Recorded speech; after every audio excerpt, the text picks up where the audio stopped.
নিয়ে এই পেটটা থাকবে গালের উপর, এই যে এরকম এরকম, হাতটা থাকবে এরকম, হ্যাঁ এরকম এরকম দেবেন। দুধ খাওয়ানোর পরে এরকম এরকম দেবেন, দিলে ওই যে ডেক তুলবে, ডেক তুললে গ্যাসটা বের হয়ে যাবে। তারপর আর একটু ব্যায়াম আছে, ব্যায়াম হলো আমি দেখাচ্ছি। একটু কাপড়টা দেন। বুকের দুধ তো ঠিক মতো খায় না, ছোট্ট এই যে এরকম করবেন, এরকম। আচ্ছা ঠিক আছে ঠিক আছে, ওটা কিছু না, ওর কোনো সমস্যা না, ঠিক আছে।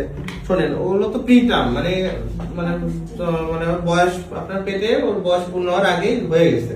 তো ওর যে স্কিন আর নর্মাল বাচ্চার স্কিন তো এক হবে না, এই জন্য ওরকম দেখা যাচ্ছে। তো ওইটা নিয়ে সমস্যা নেই। এরকম এরকম বাঁচতে এরকম ইয়ে দেবেন, চাপ দিবেন পেটের, ওর হাঁটু দিয়ে পেটের উপর চাপ দিবেন, তাহলে গ্যাসটা বেড়ে যাবে। এরকম এরকম, আর মাঝে মাঝে একটু উপর করে দিবেন, তাহলে গ্যাস উপর হয়ে যায়। ওই মাঝে মাঝে একটু উপর করে দিলে হবে, গ্যাসটা বের হয়ে যাবে। হ্যাঁ, আর যেসব খাবার আপনার গ্যাস হয় ওসব খাবার আপনি অ্যাভয়েড করবেন, ঠিক আছে। আর ওর যে বুকে একটু শব্দ হয় না, যখন ধরেন শুয়ে আসছে, শীতে শুয়ে আসছে বা দুধ খায়, তখন যে শব্দটা হয়, এটা হলো বাচ্চাদের শ্বাস নালী সরু থাকে, একটু সরু থাকার কারণে এই যে শব্দটা, এটা নর্মাল। হ্যাঁ, ল্যারিঙ্গোমালাইসিয়া আমরা বলে থাকি। এটা 3 মাস 4 মাস যখন ওর বয়স হবে এমনি ঠিক হয়ে যাবে, এটা নিয়ে টেনশনের কারণ নাই।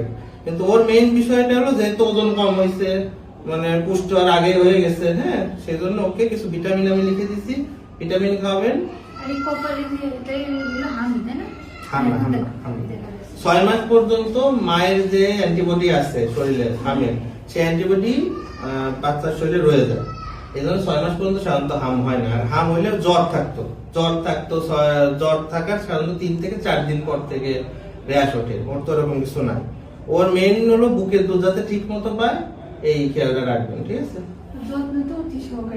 হ্যাঁ, বুকের দুধ পায় না, প্রতিদিন যদি 5 থেকে 6 বারের বেশি প্রস্রাব করে, তাহলে বুঝতে হবে ও ঠিক মতো বুকের দুধ পাচ্ছে। বুঝতে পারছেন? তাহলে তো হইছে, তাহলে আর সমস্যা নেই, ভালো আছে। পেটটা একটু টিন আছে, ওই যে ওষুধ লিখে দিচ্ছি। বমি করে নাকি? না, মাঝে যে আরেকটা ব্যাপার হলো, ওরে সবসময় ঢেকে রাখবেন, যেহেতু ওজন কম, পুষ্টি হওয়ার আগে হয়ে গেছে। হ্যাঁ, ওরে ঢেকে রাখবেন। যে কেউ ধরার আগে যেন ফেক্সিসল দিয়ে বা সাবান দিয়ে হাত দিয়ে নেয়, দাগ করে দিবেন না, যত কম মানুষের করে দেওয়া যায়, ঠিক আছে। আর ও সবসময় ওর আপনার শরীরের ওমের মধ্যে রাখবেন, ঠিক আছে। তাহলে দেখবেন যে ওর আস্তে আস্তে ওয়েট বাড়বে।